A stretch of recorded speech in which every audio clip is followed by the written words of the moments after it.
This week on C-SPAN's Afterwards podcast, Heath Hardage Lee talks about her book, The Mysterious Mrs. Nixon, The Life and Times of Washington's Most Private First Lady. According to the publisher, the book presents readers with the essential nature of this First Lady, an empathetic, adventurous, self-made woman who wanted no power or influence, but who connected warmly with both the ordinary Americans and people from different cultures she encountered worldwide. This interview is from our Q&A series with host Peter Slen. So Heath Hardage Lee, did Pat Nixon enjoy being First Lady? I think she did enjoy parts of it. She was a very private person. The spotlight was not what she loved, but she was very patriotic, very committed to the role. And I think she did like, what she really liked was meeting people one-on-one. So sometimes, you know, the big state dinners, the real fancy stuff was not her thing. But I think what she liked was meeting everyday people in her routines, in her outreach, volunteers. She had so many different projects. You know, she said, people are my project. So it wasn't just one narrow, defined thing, as a lot of other First Ladies do. It was people and outreach to people. So, but to answer your question, I think she did enjoy parts of it very much, and there were other parts she did not enjoy. What was her adage? I don't cancel. Yes, I never cancel. I never get sick. You know, I will always be there. She never did. Even towards the end of Nixon's presidency, she was working up until the last 3 weeks of the presidency, and then the last 3 weeks of that administration, she was working every single day inside the White House on projects. Even then, she never canceled. That was not her style. How would you describe her support of Richard Nixon's long political career from the 40s to the 70s? Wow. Well, so she knew, I think she did know, contrary to some things other historians have written, she knew he was interested in politics really from the get-go, and she worried a bit about that. I found some oral histories where she told a friend she wasn't sure if she could live in Washington. However, let's think about the time period. So her job was to help her husband do his job. So she is totally on board. I think she's excited about it. In the first races, you know, the first race when he wins in 1946 to be in the House of Representatives, that is the campaign they both, and the win that they both enjoy the most of all. And then there's the Senate race, which is a little bit, you know, more, a little bit more difficult. Things are a little bit tougher in that, and it sort of escalates from there. So I think she did enjoy the political life for a while, but she quickly sees all the dirty tricks, the things that happen. She has like reams of campaign literature stolen that she's invested some of her inheritance in. That's one of her first wake-up calls. You know, she realizes that some politicians are weasels, and this is, you know, this is something that she doesn't think at first, but then she sees clearly what they're up against. Why did you call your book The Mysterious Mrs. Nixon? Yes, well, sometimes I like to think of myself as a bit of an archaeologist or an anthropologist, and I have always perceived her as a little bit enigmatic, a little Sphinx-like.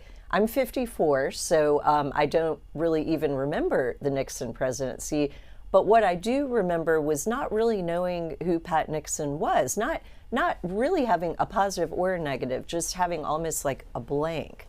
So, and then I started reading some more, and there's of course Plastic Pat, that whole sort of moniker given to her by John Fairchild at W Magazine, things like that. And of course there's the Woodward and Bernstein rumors about her having an alcohol problem, being reclusive. So these all add up to the mysterious portrait, and the whole book, however, is an excavation and a deconstruction of that mysterious image. She really isn't mysterious at all. And these media labels, of course, I always view with a lot of suspicion because they're so often not true, or they're a caricature of the person. And indeed, when I started digging, I found that was true. She was not really mysterious at all, though she did keep a distance from the press and even from people sometimes. So you can get to a certain level with her, and then her thoughts are her own.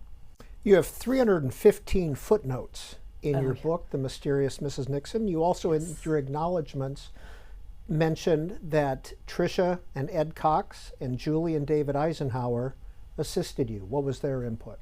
Yes, that was critical. The books I write, I like to have very much like, and really require, the family, the people who knew them. I need to have that access to really understand them. And then, of course, I talk to all kinds of outside people that aren't connected with the family. But having Tricia's input, having Julie's input, and David and Ed's input, it makes all the difference.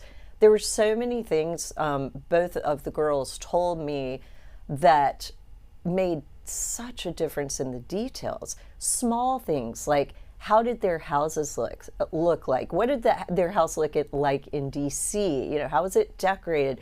Who were the visitors? Tell me about the cat who gave birth to kittens in the baby carriage. That was one of Julie's things that she told me. And then David Eisenhower, I had some just spectacular interviews with him that really clued me in on Pat's Western nature. This is something that I think has really been missed in previous portrayals. She is a Western woman to her core. And David gave me a great quote about, she's sort of an Annie Oakley type, and she doesn't like to be molded by the image makers. And that's kind of the essence of Mrs. Nixon, that anti-hierarchical openness and the DIY, do-it-yourselfness of this woman, which explains a lot about the way she operates in the White House as First Lady. Before we get in depth on Pat Nixon, how Yes. did you get interested in history, and where can people read or see you? Yes, well, I got very interested in history. I mean, have been forever, was a history major, of course, did a master's. My first book was about Winnie Davis, the daughter of Confederate President Jefferson Davis, who sort of goes rogue and becomes engaged to the grandson of a famous abolitionist and lives in New York for a good deal of her life. My second book, The League of Wives, is about POW and MIA wives during Vietnam who speak out to bring their husbands home. And that book really led me to Mrs. Nixon, because the POW and MIA wives had so much crossover with Johnson, President Johnson, but then President Nixon, who is the one that gives them more of a platform to speak out about their husbands. And then I ran across pictures of Mrs. Nixon with the POW wives and thought, wow, that's a great story. I don't know anything about her. So one book always tends to lead to the next. And I'm also a curator, so my most recent show I curated for Senator Bob Dole and the Dole Institute, and it was about the POW-MI wives, and that traveled for 4 years across the country. We had about 250,000 people see it, so that was exciting. Heath Hardage Lee, how do you approach the daughters of a U.S. president? Is it a cold call? Oh, I don't think cold calls work very well. I do like to, you know, once you've written a couple of books too, it's nice you have a bit of a platform. People know you, they can read your books. And, you know, I often have people from my previous books reach out and just say, you know, I've worked with her before. I think she's fair. I think she's objective. Maybe you'll talk to her. So that helps a lot. And then, of course, I do so much research at in this case, at the Presidential Library, at the Nixon Library. So the staff there also knew from my previous book, The League of Wives, that I was very interested in Mrs. Nixon and might want to write some more about her. So, but I don't think cold calls are great. I've done them when I have to do them, but I generally like someone to introduce me or provide some reassurance to the family that I'm fair and objective, as all historians should be. How did Pat Nixon get from Ely, Nevada to Southern California? Yes, well, that place where she was born is a pretty desolate place, and I vaguely thought, oh, maybe I should go there. And then I thought, no, I think that's okay. I think I will look on the internet, look on Zoom, different things and see what it looks like. But she was born in this tiny mining shack there. Her father, Will Bryan, was a miner. Her mother, Kate, was a recent German immigrant. They were not in Ely very long. The mining life, so dangerous. And Kate feared and hated the whole mining culture. It was deathly afraid of that for reasons I talk about in the book. So they quickly move within a couple of years. So Pat is born in Ely. They move to California, to Artesia, where Will has a farm. He calls it a little ranch, and becomes known as the Cabbage King of the area. So he's, a farmer, and the children all work on the farm. Pat has 2 brothers, and they all have to work very hard to make this life work. They're actually quite poor. So she grows up from the beginning having to work very hard, and she sees her parents too. They work as a unit. They're very, very equal partners in this. They have different roles, but they all work together as a team. And I think that informs a lot of the way she operates. Quite a bit of family tragedy along the way. Oh gosh, yes, so much family tragedy. This is something else people don't know about Mrs. Nixon, and she never talked about this very much, which maybe adds to the mysteriousness a little bit.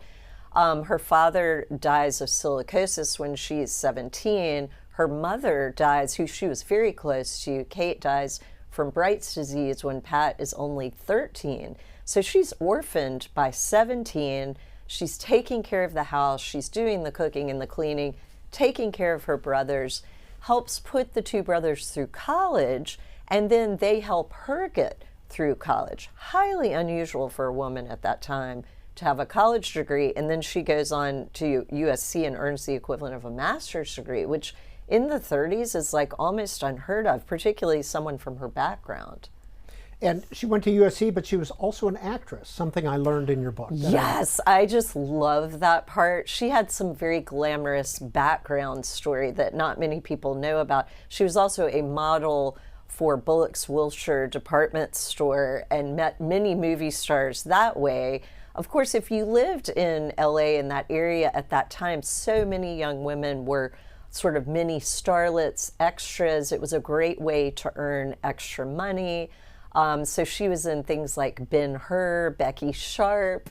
I found that amazing, and it's very hard to spot her. The only one you can really see her in is Becky Sharp, and it was a scene that was cut, so you can sort of see her in the background a little bit.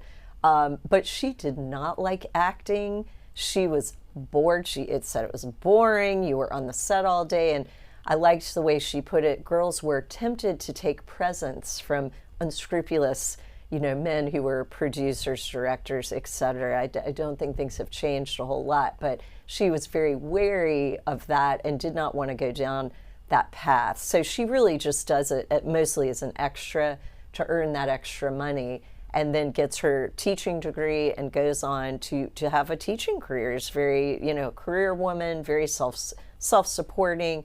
I think she loves her independent life. When and how did she meet Dick Nixon? So she meets Dick Nixon sort of in the end of the 30s, beginning of the 40s. They meet in Whittier, California, and she is teaching at Whittier High School, teaching economics and some other classes sort of around business. And he is a dashing young lawyer about town. He's tall and handsome and has dark hair. And they meet at a community play called The Dark Tower. So they both audition for this play, and Dick Nixon sees Pat, and he is instantly, completely smitten with her, and says after rehearsal the first night, I'd like to take you on a date, and gives her a ride home. And she's like, oh, no, and demurs. And, he's like, I'm going to marry you one day. And she's like, who is this crazy person, But there's something there that intrigues her. And he's very ambitious. He wants to get out of Whittier and do great things. She also wants to get out. She loves to travel. Both of them love that. So I think they see something in each other that they feel they will be able to together go out and do great things and get out of this beautiful, quaint Quaker town, but it's provincial, it's small. They both want a bigger life. Heath Hardage Lee, you talk in your book about her driving a couple cross-country as a young woman, just Right. the three of them. Which scares me to death. I can barely get around DC in an Uber, so I cannot imagine doing what she did. And at that time, there are dirt roads. The country is, unplowed. It's not, it's not like They had to cross the desert. Yes, they had to cross the desert. And she's like, oh, I'll do it. She wants to get out. She wants to see things. And she drives this couple across country, and the husband is clicking his teeth the entire way. And Pat is just like, oh my God, I'm not scared of doing this, but those teeth are driving me insane. So, I think that was sort of her introduction in a way into the wider world. She ends up in New York. She does all these cool things, works at a tuberculosis hospital. Is not afraid of disease or death. I think that early experience, she's seen death before, and she doesn't let that stop her. And throughout her life and her political career by her husband's side, she does a lot of things that are pretty dangerous later on, dangerous plane flights that I would also say no thanks. I mean, she doesn't, and she just doesn't worry about it. She also has sort of a romance with this very good-looking doctor, Dr. Duke, who I think would like to probably have proposed to her, but she doesn't want to get married. She's like, I'm having way too much fun. I do not want to get entangled and be back to washing clothes and cooking everyone's meals. So very independent-minded person. So she, eventually forgets about that, goes back to school. What did World War II bring to the Nixons? Yes, well, World War II, of course, just changes everything, changes all the calculations for everyone. The two of them are dating at this point. They come out of a theater, and Pearl Harbor has happened that December.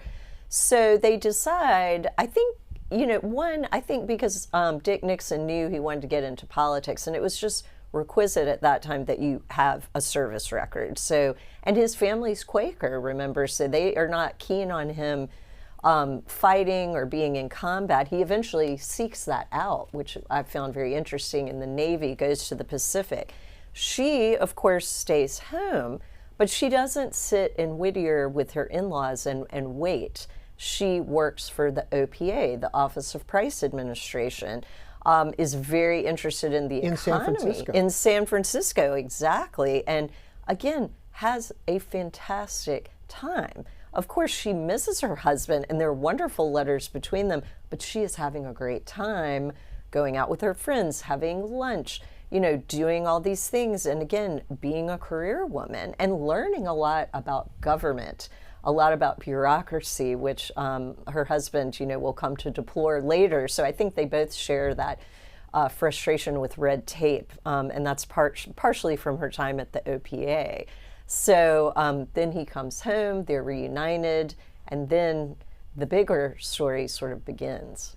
What was her relationship with Richard Nixon's mother, Hannah? Yes, an interesting, I think, relationship there. Hannah I found very interesting, and also his grandmother, his Quaker grandmother, Almira Milhouse. So Richard Nixon grows up with these very strong Quaker women, and in the Quaker faith, women are equal to men. They do all the things men do. They teach a lot of the Sunday school classes. They're leaders in the community. So he grows up with these role models. I do think Hannah and Pat, I don't think there was ever a clash. Pat Nixon was not the type of person to ever tangle with people or have a clash with people. She is very conciliatory. But as she told her daughter Julie later, Hannah was not really a modern person. I thought that was an interesting quote. Pat, and I consider her this too, is a modern person with a very modern viewpoint and a working woman's viewpoint.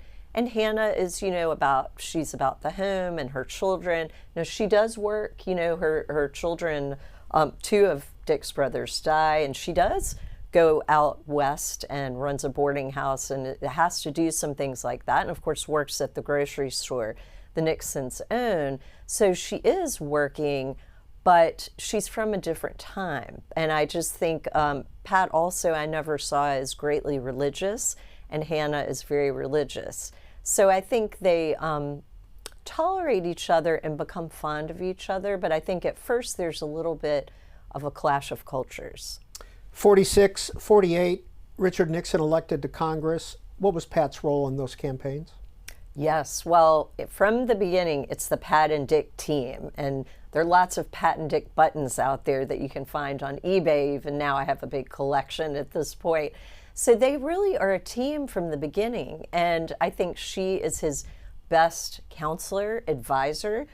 In the beginning, she's not afraid to tell him when she thinks this is not the best speech ever, but she always goes to every speech. She goes on the campaign trail and sits and patiently listens and always looks interested, which later she gets dinged for, but she's really engaged. So she shouldn't have been, because she puts the time in on the campaign trail. And I think he respects her opinion. He listens to it. He doesn't always take her advice, but very much a partner for quite a long time in that relationship. C-SPAN's Afterwards podcast continues in a moment. Now back to C-SPAN's Afterwards podcast. What was her life like as a congressional wife in D.C.?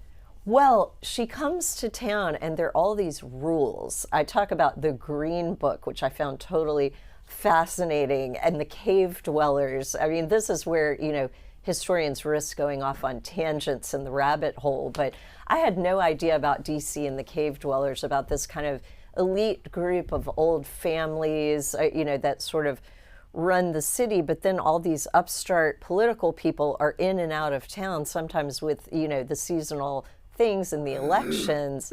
So Pat and Dick are a bit confused by all the Byzantine rules, particularly sartorial, about what one should wear.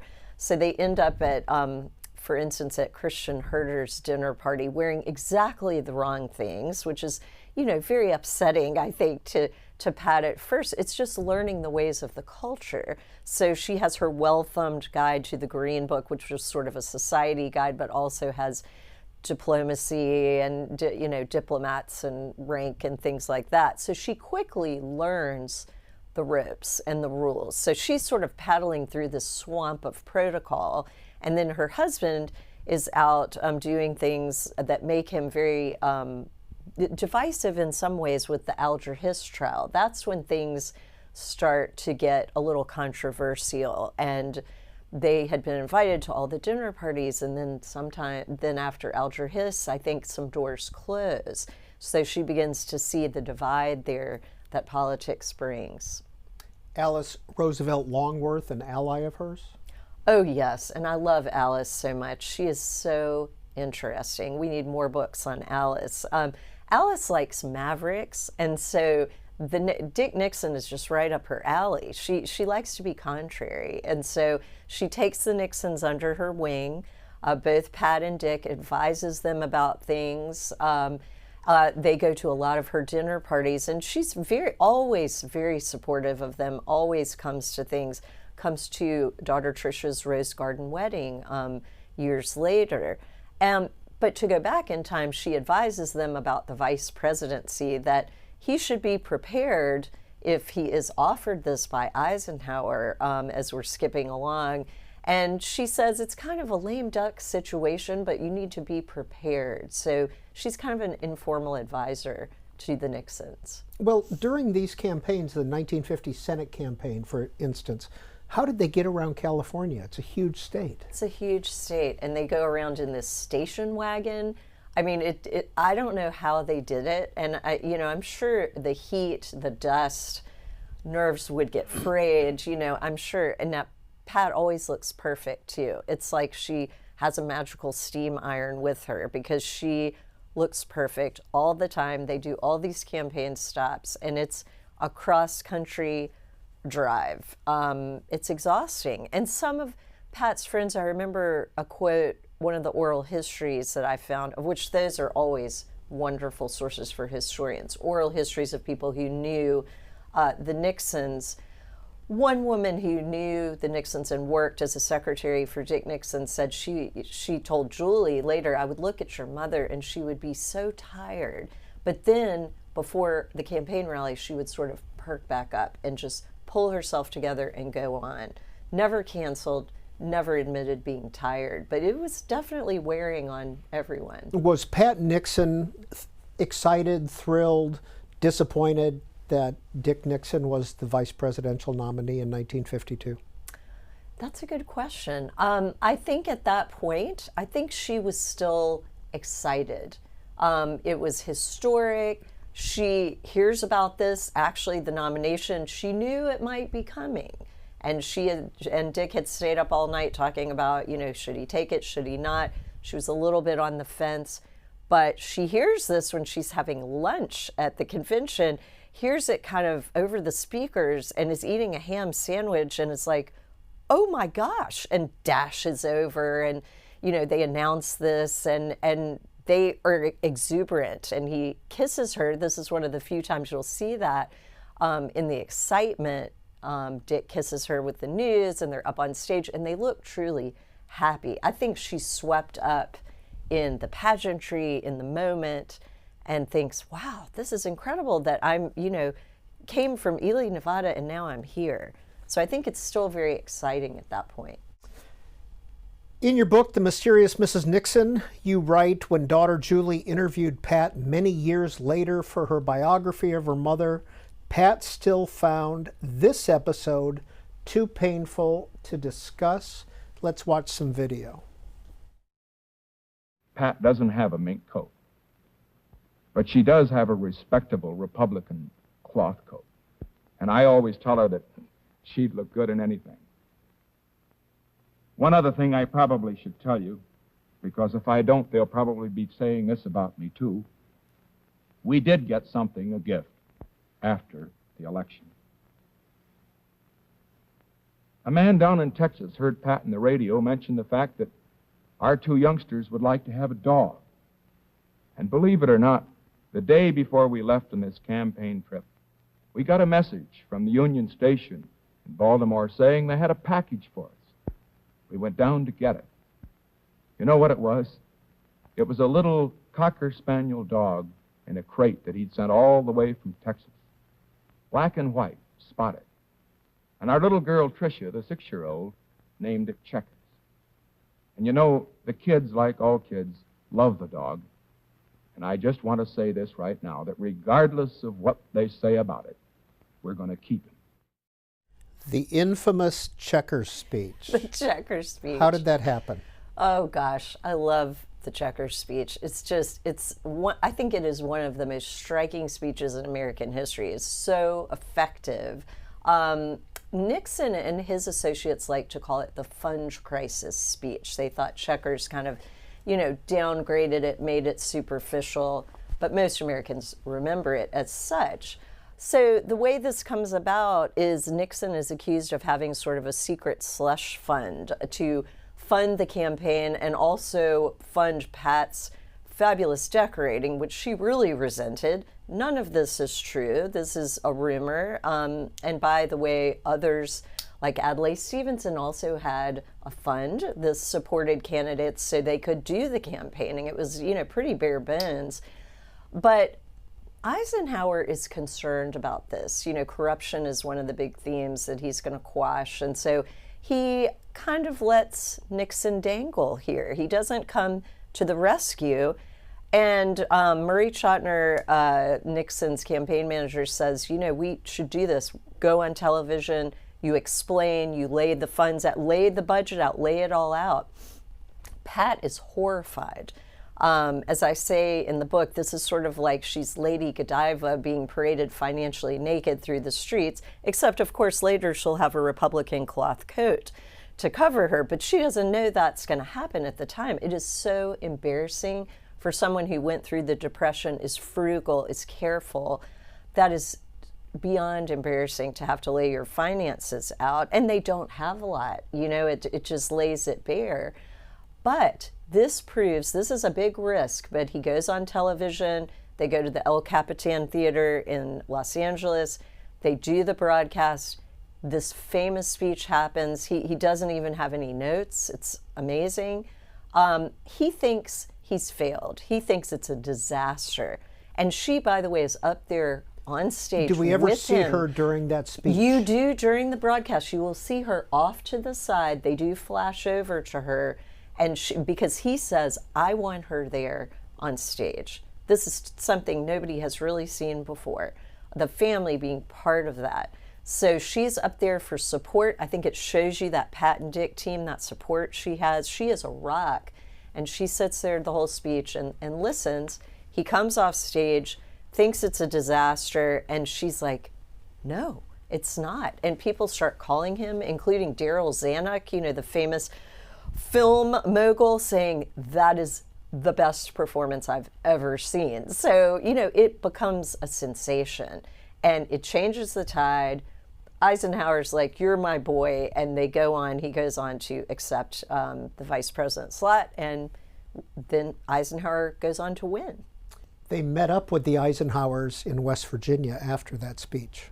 Yes, they did. And Pat was a little frosty with Mamie. Mamie offers to share her coat, and Pat is like, she's just... It was a mink coat, It was a mink coat, right. She can't use a mink coat. She has to use her cloth coat. But yes, Mamie... and I think Mamie and Pat's relationship is quite interesting. I talk about it in the book a lot. But Mamie can't understand why Pat is a little frosty with her.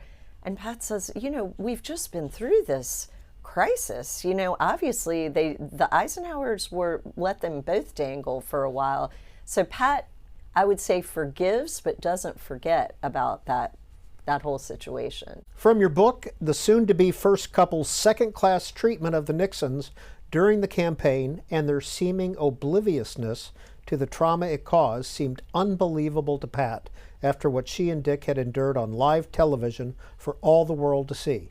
They had laid themselves wide open for the campaign and now were still being treated with little respect.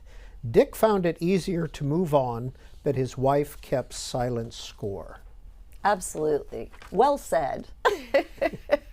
Where did they live as vice president and second lady in Washington? Right. Well, they did not have a residence at that point for the VPs. So they had various places that they lived, and I talk about that last house a lot. That was their favorite house that they lived in. 4308 Spring Lane. Right, Spring Lane, that's right. And the house prior to that was 4801 Tilden. Tilden. Do either of those houses have historical markers that the Nixons lived there? That is a good question. I don't think so. I did not see one on either one when I looked a couple of years ago. They really should. But, at that time you were just living in private homes. Did they have security? No. That, not to my knowledge. I never saw one thing about them having security. I mean, these are days long past where it just didn't seem to be needed. So, no, not to my knowledge. The Eisenhowers, or President Eisenhower, sent the Nixons on a round-the-world tour almost immediately into his presidency. Yes, he did. He wanted Nixon to go out and sort of see about diplomatic relations all over the world, sort of be his eyes and ears on the ground. But what is so interesting is I kind of look at Eisenhower as a talent spotter because he sees Pat and sees very quickly how good she is with people one-on-one, with listening, with her own fluent, easy sense of diplomacy. And she also is just all people from all over the world she gets along with, and she's interested in them. I mean, this is kind of radical at the time. Previous first ladies were not doing this, other than Eleanor Roosevelt, who did some of this. Most first ladies were not doing anything like this, but Eisenhower sees something in Pat, and they come to have a very good relationship as well. And he tells Dick Nixon, take Pat with you. And they went on several worldwide trips. Several world tours, and they would be gone for months. And Pat, of course, was always very conflicted because she adored Julie and Tricia and really hated being away from them, but she loved travel. And that was her job. You know, her job was to go in that position as a second lady, and she was a working second lady. Most second ladies before that really were not. It was more ceremonial, and they certainly weren't traveling the world on diplomatic missions with their husbands. 1958, Venezuela. Oh my goodness. So Caracas and all of that. I mean, this is something I think a lot of people have forgotten. They were on one of these goodwill tours. There was a communist mob that not only threw rocks at the motorcade where Nixon, Vice President Nixon, is in one car, Pat is in the other car with the prime minister's wife, and there's sort of a whole entourage. And this communist mob attacks them. There are shots fired. I mean, they are almost assassinated. They are trying to overturn their cars. And Pat is remarkable. She keeps calm and carries on, which is always her MO. She is hugging the prime minister's wife, telling her it is going to be okay. She doesn't think about herself. She is really like Wonder Woman with danger. She just doesn't worry about it. She's very, I think, fatalistic in a way. It's like, if this is going to happen, this is going to happen, but I'm going to try to make other people feel safe. So thank goodness they escape and they get to the embassy. Then they are welcomed home to D.C. as heroes later. So it is very good for his career, but certainly not something they planned or wanted to happen. Heath Hardage Lee, let's go back to the 1956 re-election campaign, a little bit of drama. You quote Pat as saying, "No one is going to push us off the ticket." Yes, Eisenhower again is sort of testing the winds to see, if he should, bring Nixon back. And, he treats him, David Eisenhower said this, I thought this was interesting. It's like he's in the Army and he's a subordinate and he can't really let him know that he does think he's doing a good job. Like, he's looking at it more as a military commander in some ways than a politician. So he's kind of, letting him dangle again. And Pat is like, after all we went through with the fund crisis, now we're going through this again. Again, she always forgives, but she doesn't forget. I think that is upsetting to her too. But this is overcome. They win again, and all is well. But I think she keeps tally of these things in the back of her mind as they go along. Even while her relationship with Mamie has really gotten better and better. They've become very good friends, socially, I think, as well as, ceremonially. And I think that President Eisenhower really respects Pat. But, it's always about what's best for Eisenhower, not necessarily what's, best for the Nixons. Was Pat Nixon all in 1960, the presidential race, and the 1962 governor's race? Well, this is the point at which things I believe, start to diverge a bit. She always wants to do what her husband wants to do. But I think at this point, she has seen enough and been through enough that she would have been happy to retire and have the life of a country lawyer's wife, as I say in the book. She isn't maybe 100% done, but she's not really sure she wants to do this. But she does it, and she does it cheerfully and well, as she always does, in 1960. But it is such a crushing defeat in terms of she's just crushed. It's a very, very close race. And when we talk about stolen elections, there is a possibility this election might have been stolen. There's certainly been a lot written about it much later by historians with data that's very convincing. It was awfully close, and perhaps Joe Kennedy bought some votes for his son, perhaps not, but there's a lot of speculation about that. Pat always thought that the Kennedys had stolen that election.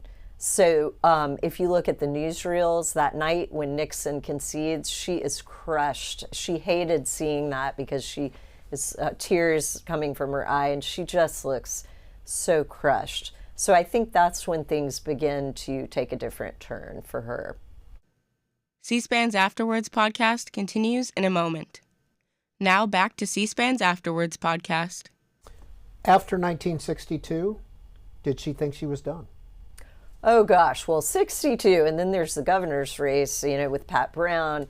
Nixon also loses that. She did not want to do that race. Then she was emphatic that she did not want to do the race, and she would control her own schedule, and she has a very separate sort of situation for that one. Then he loses, and then she's like, I'm done. I'm done with this. We're going to have a normal life, hooray. They're in California, of course, for a while, and she loves that. And then the wilderness years, as Nixon folks call them, they're in New York. And I think this is probably the happiest time for her in her married life, aside from the World War II years when they're young newlyweds. She is free. She is with her girls. They can go to Schrafft's and get a sundae. They can go to the Frick and see an exhibit. Her husband is still, working on the side. He's a lawyer. Of course, he's joined a big firm. They have money. She decorates their apartment in grand style, and things are great. This is just what she wants. But of course, Richard Nixon is the moth to the flame with politics. He just cannot stay away. She would be happy to stay away and be the lawyer's wife, this time in the city instead of the country. But he can't stay away. So she does work on the side at his office and comes in as Miss Ryan, which I love. She's sort of anonymous and answers the phone. And, she's always backing him up. She wants him to be happy. She wants him to do what he feels like he is born to do. And she believes in him always, in his policies, and that he is important for the country. He can do good for the country. But this idyll is going to be over soon when he decides to make another run for president. And did he tell her directly that he was going to run again in 1968?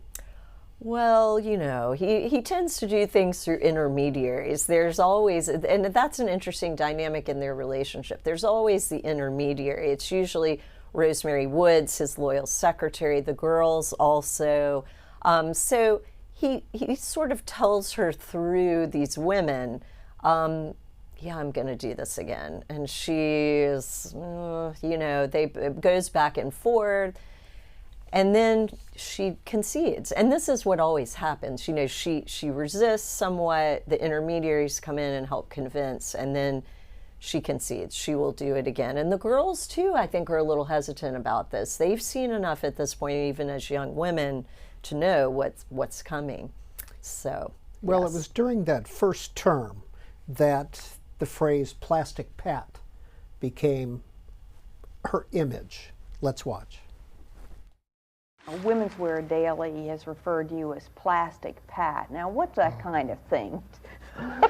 Well, I don't read everything, and also I think they've had some very nice articles which have been sent to me by the authoress.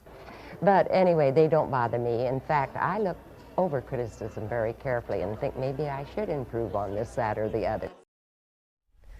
Plastic Pat. Plastic Pat. Well, in this book, too, I try to correct a lot of misperceptions or misattributions. And in this case, Plastic Pat has always been attributed to Candy Stroud. This is incorrect. It was John Fairchild, who was the publisher of Women's Wear Daily.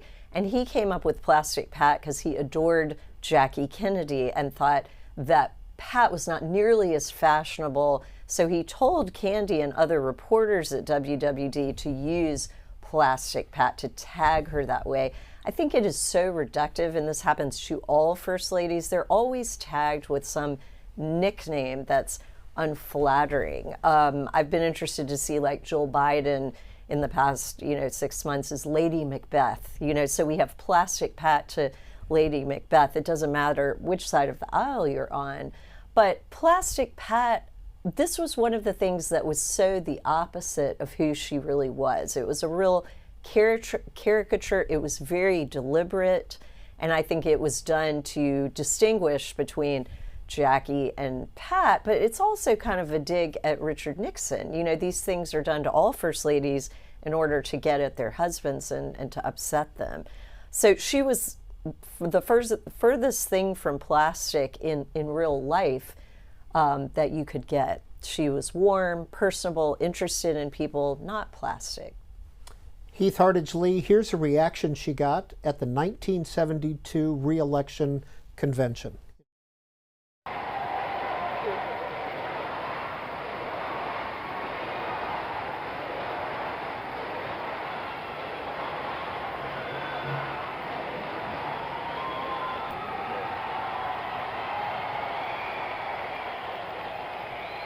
All right, here she is. Thank you. To those who say,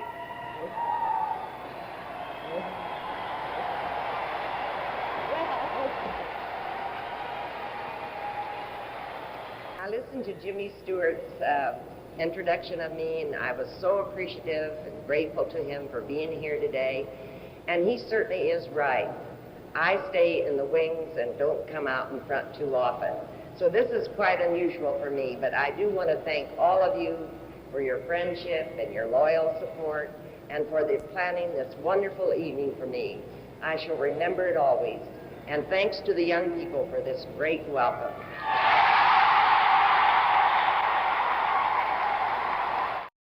Quite a reaction. Oh, it's that is amazing. It goes on, that applause, for 9 minutes. And she gets a little frustrated because she's like, okay, I'd like to do my little talk right now. So I think she speaks for like 2 minutes and the applause goes on for 9. But it shows you that is really, in 1972, the GOP convention, she is at the apex of her popularity. She is the most admired woman in the world. The Gallup polls constantly, I think 14 times, have her in that role.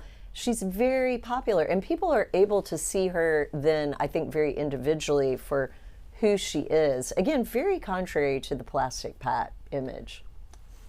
Her role in Peru and in China. Oh, Peru. Well, Peru is very interesting because there was this horrible earthquake, the Great Peruvian Earthquake of 1970, and she sees this on television. This is one of also the first global disasters that everyone is watching on television, and I have watched a lot of that footage. It's horrifying. All these people, I think it's 70,000 people are killed. There are 100,000 people without shelter. She sees this and goes to her husband and says, I want to do something about this, something concrete. So she goes as her husband's global solo ambassador to Peru, takes money, takes supplies, medical supplies, and then tours all over the rubble in a blue aqua suit and heels, which I love. You know, she and Consuelo Velasquez, the First Lady of Peru, are like picking around in the rubble looking, you know, amazing.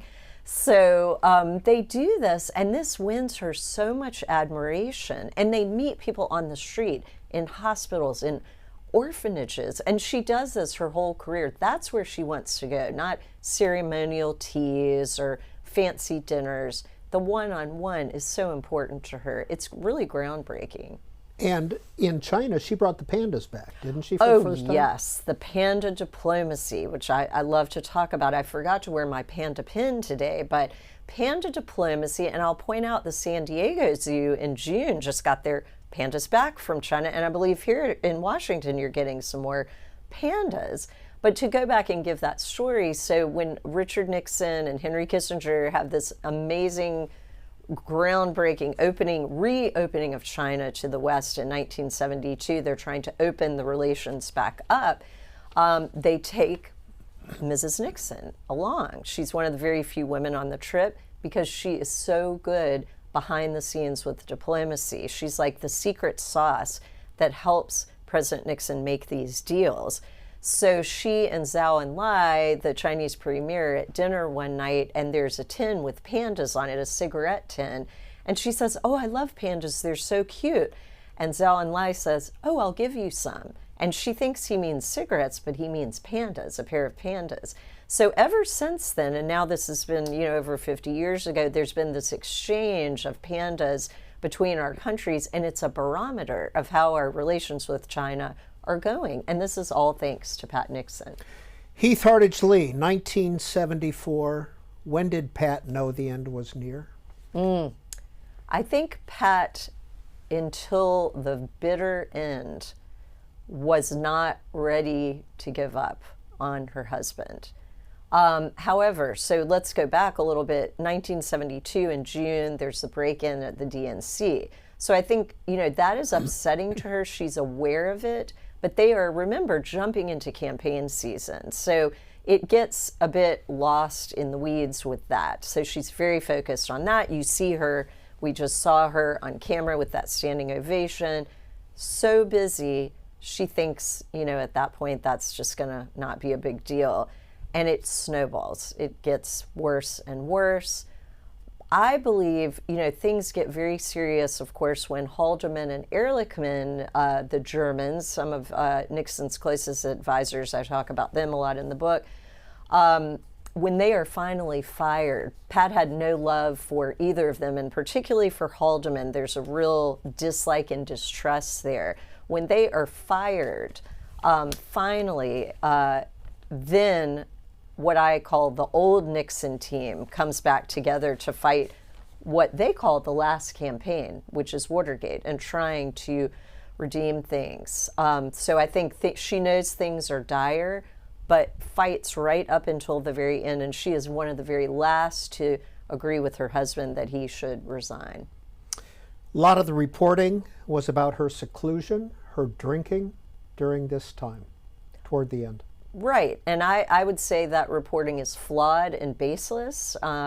There's a lot in the final days by Carl Bernstein and Bob Woodward about first the drinking rumors that she was drinking heavily and poking around the White House at night with a tumbler of bourbon. There's absolutely no evidence for this. I have interviewed scores of people, both inside and outside the White House, friends, family, others. Not one person could provide one instance of that. So it's baseless. There's no evidence for that. And then the seclusion idea, also not true. If you look at the official records of the White House, she was doing events up until the last 3 weeks before the president resigned, outward-facing events. And then the last 3 weeks, she worked every single day with Clement Conger on the White House acquisition and renovation project, which is another one of her great achievements, literally until the last day. So it's just completely false on the seclusion, and the alcohol rumors are baseless. And you spent quite a bit of time with many of the women who work for Pat. Yes, correct? I did. Lucy Winchester, I spent a lot of time with, who was Pat's social secretary. Lucy Winchester Breathitt, she was with her morning till night, and she said, I would have known if there was an alcohol problem. I would see Mrs. Nixon before she even put her makeup on. She was always up, ready to face the day. Her Secret Service, head of her Secret Service detail, Bill Hudson, was with her on all the foreign trips and domestic trips. She never missed a beat. So there just is no evidence to support those claims. August 8th and 9th, 1974. What can you tell us about Pat Nixon and those 2 days? Very, very dark days for the Nixons when he decides to resign, goes on television the night of the 8th to address the country. On the 9th, addresses the staff in the East Wing. And it's just a very stressful time for everyone. Also, everyone's told me the weather was very dark. It was like out of central casting. So during this time, of course, the daughters are both there, Tricia and Julie, with their husbands, David and Ed. The day on the 9th, when the president addresses the staff, they're all up on stage with him. Clearly, everyone has been crying, is very upset, and Pat looks so tired and, teary. When he gives that speech at the end, he's been criticized a lot for not talking about Pat. He talks about his mother, Hannah, and that she was a saint, etc. And he's ever after criticized for not talking about his wife, who has stood by him the whole time. Indeed, the optics of that do not look good. But what I've been told by those around the Nixon staff, family, is he would have broken down, and so would have she, if he had spoken about Pat on stage. I think he always was kind of put her on a pedestal as well, and this was just horrifying for both of them. Remember, Pat also hates the spotlight, so this is way worse than the Checkers speech. It was very, very upsetting. And you report that this is a case where Rosemary Woods told Pat and the girls, the daughters, about the resignation. Indeed. Rosemary is the intermediary. She is the one that tells them about that. And throughout the Nixons' marriage, there are often intermediaries that do things like that. Do we know what she said to Betty Ford on their walk out to the helicopter? Yes, she said to Betty, who, by the way, was a very good friend of hers going back to their Senate wives days. Or House days. House days.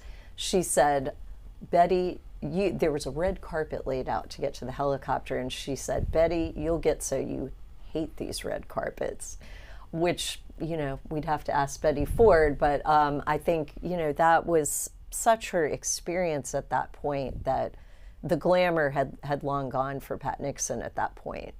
September 8th, 1974, you quote Pat Nixon as saying, "A pardon for what?" A pardon for what? Yes, Pat Nixon thought there was no need for a pardon, that Richard Nixon, her husband, should not accept the pardon because it implied guilt. And she always believed in him, and she thought Watergate was ridiculous. She thought the tapes should have been burned, which she also said. So she was indignant about that pardon, and she also wasn't told directly about the pardon. So the pattern is sort of still there. She finds out about this, and she's very angry about it. Just thought, it implied guilt. He should not take that pardon or should not ask for that. June 22nd, 1993, she dies. 4 days later at her funeral, or 5 days later at her funeral in California, the former president really breaks down. Oh gosh, I think anyone questioning the depth of feeling between them should look at two things. One is the World War II letters between them, which are very passionate, very warm. They're clearly smitten with each other. And then they should look at the reel from the funeral. President Nixon completely breaks down. And in the background, Rosemary Woods, always a faithful, loyal staffer and friend, says, "Oh dear." And, he just completely loses it. He does regain his composure and then makes some lovely remarks, but he's a broken man at that point, and he dies less than a year later after Pat's death. What's Pat Nixon's legacy in your view? Are there monuments named after her, schools, etc.? There is a school named after her, Pat Nixon Elementary in Artesia, or now Cerritos, California.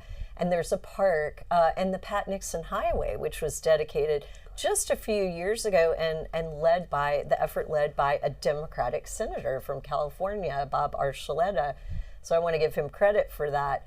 But there are not a lot of monuments. And, President Nixon, of course, famously said, she'll never have the accolades that she deserves. She's never going to have that because of his situation. But Pat Nixon, in terms of her legacy, she does so many remarkable things that are in the book. But there are two things that I'd like people to focus on. One is her work behind the scenes, not wanting credit for women, very progressive for women. The ERA, strong supporter of the ERA. Even when President Nixon wavers on it, she makes sure it's part of the Republican platform. She also, with the aid of Barbara Hackman Franklin, another rock star from the 70s that people should know more about, Barbara is staff assistant for the president in 1971 for several years, and she pushes, with Mrs. Nixon's help, to get women in higher levels of government, to get them positions, mid to high levels of government positions, a huge jump from the Johnson years where you have maybe a couple of hundred women in those positions, up to 1,000 and more. And Mrs. Nixon is pushing for this behind the scenes. She also is pushing to get a woman on the Supreme Court, really wants that to happen, publicly talks about that. When it doesn't happen, she's very disappointed. President Nixon is very afraid of her reaction. There's some funny stories about that, about telling Julie, "Mommy is very mad at me about this." I mean, Pat was really incensed that didn't happen, but that set the scene for Sandra Day O'Connor later to come in and be a female supreme. Also on reproductive rights, Mrs. Nixon was the first First Lady to say abortion publicly and supported a woman's right to choose. So that's her legacy for women, very progressive there. And then her other legacy is her international diplomacy. We've talked a lot about that from the beginning of her career on, particularly the VP years, and as First Lady, what she did in Peru, then in Africa as solo ambassador, did a lot of solo trips to cement relationships, and then also with her husband in China, the pandas, sealing that deal, and also Russia, where her husband signs the ABM treaty, the Anti-Ballistic Missile Treaty. She is going behind the scenes with the Russian wives, smoothing things over, working for peace. That's what they all want for their children and their grandchildren. And this soft diplomacy she practices there is very crucial to getting the deals done. Next week on the Afterwards podcast, Fox News Channel political analyst Gianno Caldwell on his book, The Day My Brother Was Murdered.